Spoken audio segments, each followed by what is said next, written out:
Am I getting anything on here? I'm just talking and not even noticing what I'm doing. There we go.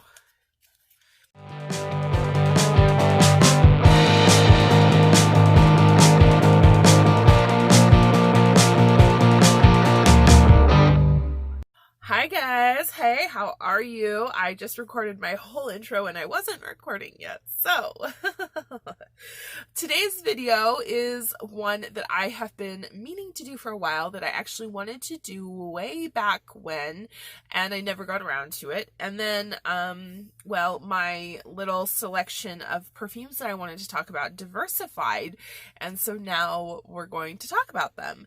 I am, of course, obviously referring to my Lucky Scent sample collection. I've ordered a couple of times from Lucky Scent recently, basically during like the lockdown period. I ordered my Zoologist Squid from Lucky Scent, and I just recently ordered another fragrance from Lucky Scent that you will see in an upcoming haul. And each time they sent me samples, 4 samples to be exact, so I have 8 total. And the first round was all zoologists. That's what I had asked for. And then the second round was a mishmash of different things, all fragrances like that. I've never even tried the brands, so I was so pumped with both of these. I've been really happy with the service and the quality of just purchasing at Lucky Scent. So I always do, like I said before, I always try to support creators, especially like niche and indie brands, and buy directly from their website. But with both of the brands that I purchased being foreign, it was only one of them I could only purchase through Lucky Scent. The other, I think I would still be waiting on it if I'd purchased from the website. And unfortunately, I'm impatient. So because I'm impatient, let's get into this. I'm just going to pick up one of these samples, see what it is, and put it on a piece of paper and tell you my thoughts. I have smelled all of these by now because I'm impatient and I cannot wait. So I'll also tell you how I feel about it on my skin. So let's get into it. The first one that I have is Comme des Garçons, Series 3, Incense Avignon. Doesn't that sound sexy? Comme des Garçons was, when I was growing up in the 90s, a very, very avant-garde fashion house. And I remember they released their first fragrance in the early 2000s, I believe, or late 90s. And I was just like blown away because it was, even the fragrance I felt was so different than the traditional scent that, yeah, I was, they've always been one of those brands that to me felt too cool or too avant-garde for me. Like I couldn't pull it off. Someone else could for sure, but not me. This is Incense. This is straight up Incense. I'm going to pull up the notes on my computer. I wish that you could see what this bottle looked like. Maybe I'll hold it up. It'll make a mess. It's like, it looks like a sleek black just canister. It's so, I'm telling you, this brand. So Comme des Garçons, despite their French sounding name, is actually a Japanese brand, and like they've been doing Japanese street style and just like really, like I said, crazy fashion for as long as I can remember. So the Avignon Scent, this is a eau de toilette, and the notes are Roman chamomile, cistus oil, elemi, incense, vanilla patchouli, palisander, and ambra seed. This is a beautiful scent, but elemi does not play well with my skin. I would definitely go through that whole tester, this whole little tester, to make sure that this worked before I ordered a bottle of this. It is an eau de toilette though, so excuse me, even with those really heavy smoky notes, it probably shouldn't be too overpowering. And the price tag for The Comme des Garcons Series 3 Incense Avignon is $95 for 50 ml. I like it. I actually like everything, so it's not like it's a crazy thing that I like it. I mean, they basically sent me fragrances based off of my purchase or my request, so like it would have been a surprise if I didn't like it, to be honest. The next one, Zoologist Bee. Bzz, bzz, bzz. I don't know why I did that. I just felt like it. So I have actually given Bee a pretty good wearing since I got this sample, because I really wanted to figure out what all of the hype was about. And I mean, not that I'm excusing myself. I'm not saying like that, you know, well, I'm excused because I don't like honey scents, but honey isn't my favorite note in perfumery. I do like the way, oh god, sorry, my leg is all cramping up. I do like the way that it is blended in Bee. I think that it's blended very well. It's a really beautiful, smoky, incensey honey scent. This is a really gorgeous fragrance. Very gorgeous. It's an extrait de parfum. And let's see, the notes. I'm sure you all know the notes, but I'm going to read them anyway, for the sake of the video. The notes are orange, ginger syrup, royal jelly accord, broom, heliotrope, mimosa, orange flower, benzoin, laudanum, musks, sandalwood, tonka, and vanilla. I think that adding that ginger syrup, people have said this before, I'm not the first person to say this, I think that adding that ginger syrup is really the thing that makes this composition come together, like just really rounds it out, because it's just not quite too sweet. It's sweet, but it's like just on the edge of too sweet. Like somebody who liked really sweet fragrances could absolutely get along with this, and somebody who didn't really care for the sweeter kind of resinous scents, it's still got enough like smokiness and a little bit of sharpness with the ginger to not push it over the edge. I actually do quite enjoy this fragrance, but I don't see a situation where I would wear this often. I don't ever see me deciding to reach for it quite often, so I wouldn't purchase Bee when I'm going back to purchase Zoologist fragrances in the future. That's not one that's on my list, but it's a beautiful scent, and I absolutely see why people are head over heels for it. All right, sorry about my allergies, and moving on.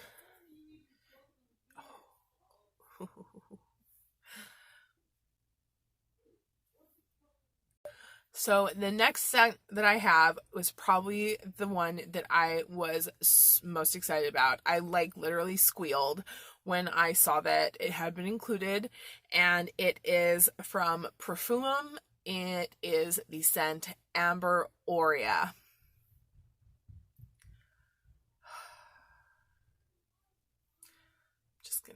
Just gonna open this up. Just gonna spread a little of this on this paper for you. Just imagine, like, just look at this beautiful juice that I'm wasting for you guys. Just kidding. Ambra Aurea by Profumum is probably the best amber that I've ever smelled. Honestly.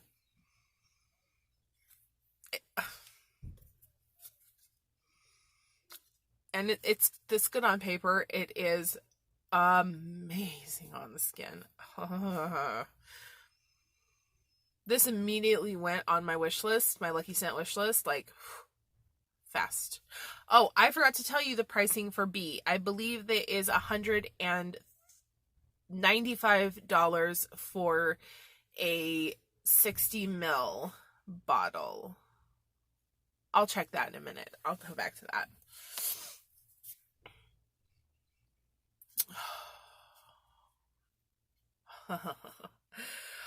I can't. I can't. I honestly, I want to buy this right now. And I just bought a different amber perfume. That's why they sent me these kind of ambery, incensey scents. But this one is so good.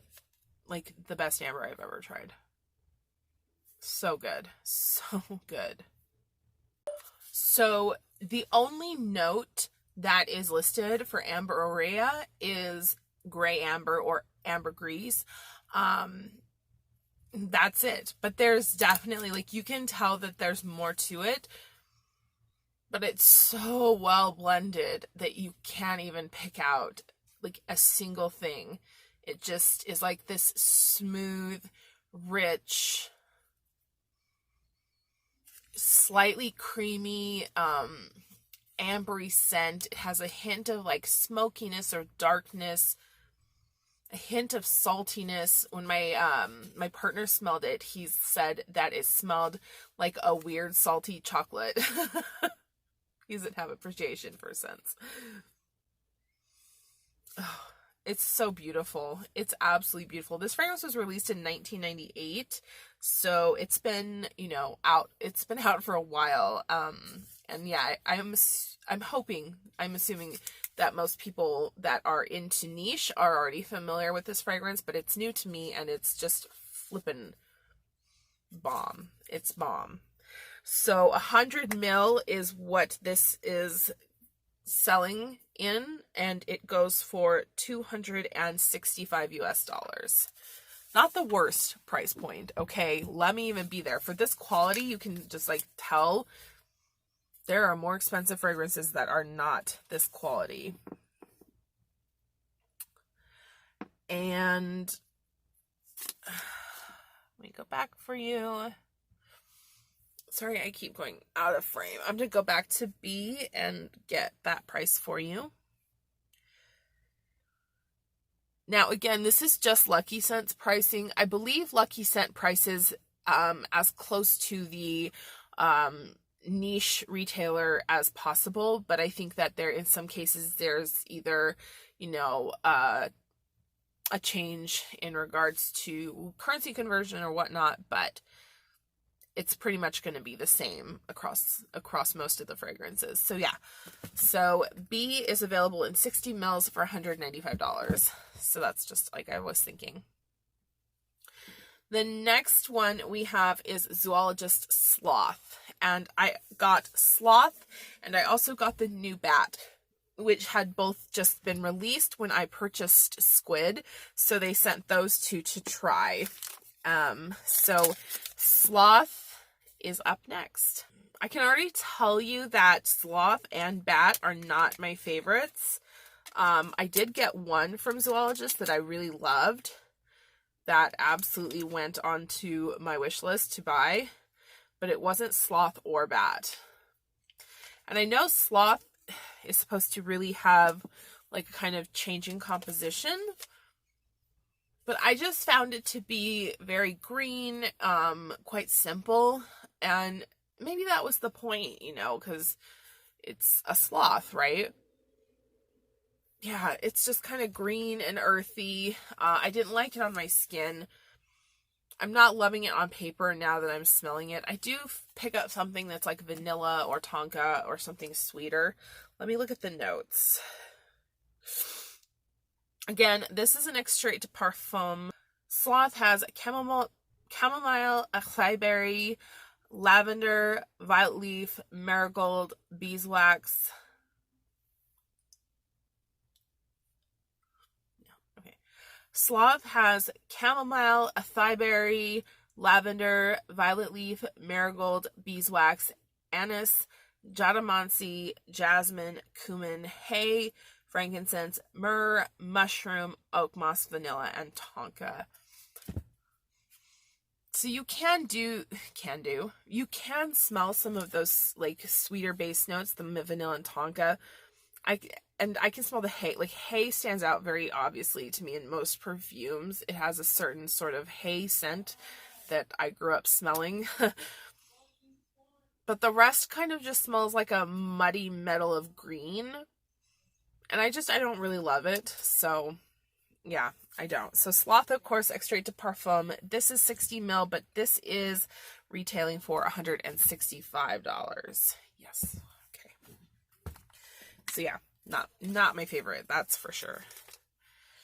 This is where I get like kind of confused by collectors, you know, who buy every single fragrance of a line just to have them all, even though, you know, I appreciate the perfume, but I don't need to have it because I won't wear it, and that like just makes me, I don't know, I don't understand that. It's not I'm not criticizing, I just don't understand. The next one is Zoologist Bat.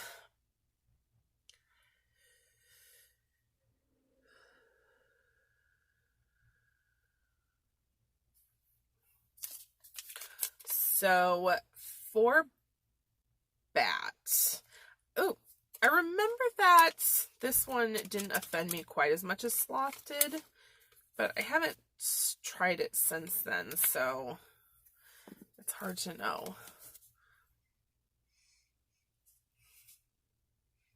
I can't barely smell it. I think that's what it was before too. I think I was like either just not picking up anything or what, I don't know. I shouldn't be like fully nose blind to it because I know it has ingredients that I can smell in other fragrances. I'm allergic right now, but it doesn't stop me. Yay, it just doesn't have much of anything going on. I'm gonna go ahead and, that hand has perfume on it. Okay, I'm gonna go ahead and put it on my skin to try to see if we can't rustle up some notes here. It's a little spicy, a little bit kind of dirty or grungy smelling. I really don't smell anything on the paper at all. Let's see what it has.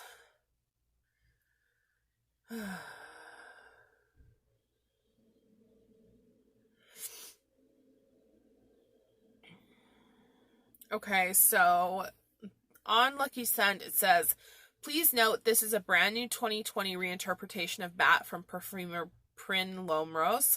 In place of the original Bat's famous banana note, Bat 2020 gives us a juicy bouquet of tropical fruits alongside lush narcotic jasmine growing from rustic soil. Complex and challenging, yet wearable and thrilling. And then it has the notes of fig, passion fruit, pink guava, soil accord, hay, incense, mineral notes, night blooming jasmine, animalic notes, leather, mossy stone, teak, and vetiver.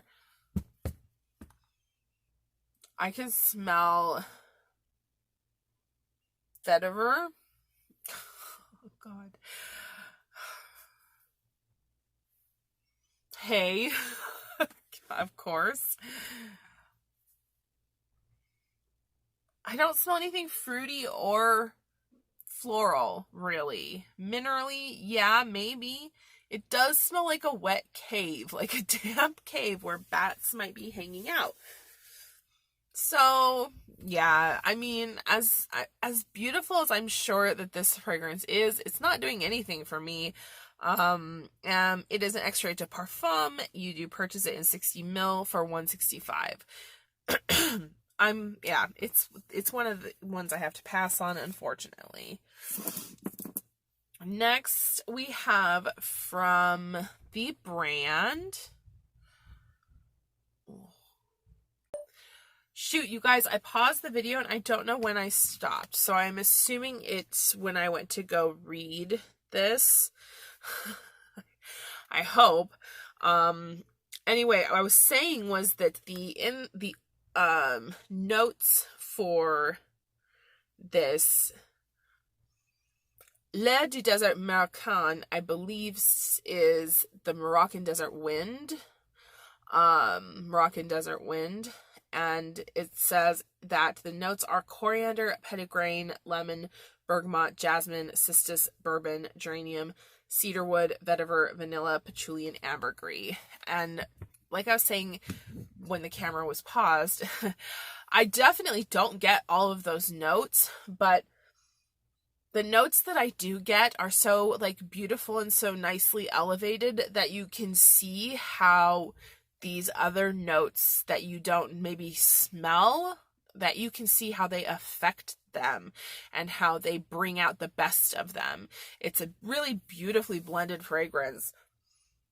I mean, I have to assume, because this was released in 2005, I have to assume that everybody knows about these things already. So this is literally just my own impressions and my own opinion, and not trying to influence anyone else, you know, to change an opinion. But yeah, I really love this, and I was really excited to try it because it was something that I would not have tried on my own. Like, let's be real. Sometimes certain things attract your attention and you're interested in trying, and other things just you go right by, even though they may be just as good. L'air du Desert Marocain is a eau de toilette intense. Ooh. And 50 ml retails for 130 US dollars. And the last one is the last zoologist that I have, and it is Zoologist Elephant. This is the actual zoologist that I liked of the ones that were sent to me. I know, weird, huh? It's super, super animalic and pungy at the first, just like right out of the bottle. You're just like, whew, girl. It definitely starts off with a very heavy, earthy vibe. If you don't like a dirty green scent, especially if you don't like just the vibe of like a patchouli or like wet greenery type of scent, I could see why this would be not like something somebody would want to wear. But that scent doesn't really kind of bother me. I have a lot of perfumes with that really kind of wet, dirty green opening note. And I think that it's worth getting through that opening note to get to the middle, like the heart and the base, because it becomes so beautiful. And it's like, it's almost as if it becomes like from this like very angry or almost like clumsy, lumbering animal ideal of the elephant to the animal that is incredibly intelligent, lives in these family units, takes care of each other, and like that's this beauty that's reflected in the dry down. Let me read you the notes. So we have tree leaves, Darjeeling tea leaves, Darjeeling tea, magnolia, cocoa, coconut milk, incense, jasmine, woody notes, amber, musk, patchouli, and sandalwood. So yeah, those tree notes are that dirty kind of top. The Darjeeling tea is interesting because if you've not ever tried Darjeeling tea, tea is like this really beautiful, soft, like musky floral tea. If you've never drinking Darjeeling tea, it is a really nice experience. I don't love the flavor, but done well, it's really good. And you can smell that. It's almost as if these other notes, like these magnolia and jasmine, these floral notes are actually kind of wrapped up in that tea, as well as the incense. It becomes kind of like a kind of a spicy, sweet floral scent. And then on the dry down, like a beautiful patchouli and sandalwood comes out, and I just love, like that's a combination I just love. It's beautiful. So Zoologist Elephant is in my to buy list as well. And that is the last sample that I have from Lucky Scent. I am apologizing right now if this video seemed kind of like disjointed. I forgot to turn my camera back on at one point. So I really hope that it was okay. And anyway, thank you so much for being here, and I can't wait to see you on the next one. And yeah, like, subscribe, leave me a comment. Please make me very happy. Thank you so much, and bye.